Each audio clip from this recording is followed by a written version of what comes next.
Okay, hey YouTube. So it has been an entire month since my last video, so sorry about that.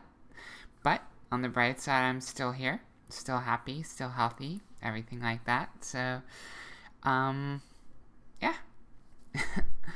What have I been up to for the past month is probably a question on everyone's mind. And if you've been following me on Facebook, you saw that I went to the HRC National Dinner at the beginning of October in DC, my first black tie event, and got to see Vice President Joe Biden speak, Blossom Brown, a couple of other people, Tim Cook, the CEO of Apple.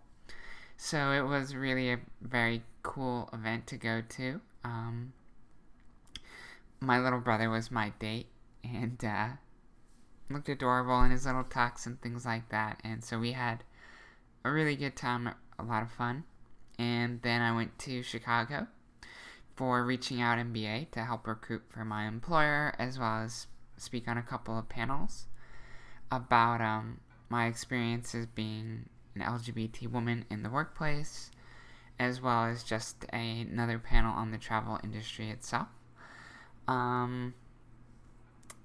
Outside of those two trips, I went to New York twice for work-related reasons, once to Phoenix, once to Kansas City. I went back to Chicago again, and I went to DC again for sort of a separate work event. So traveled quite a bit.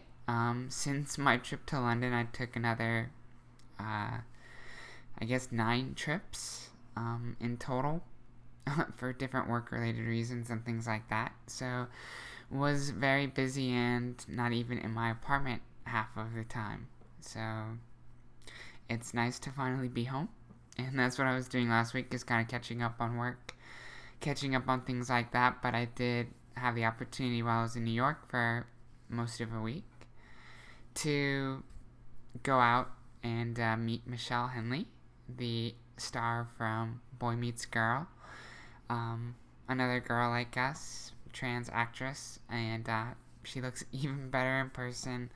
Amazing sweetheart. And we went out, had brunch, hung out all afternoon into the evening.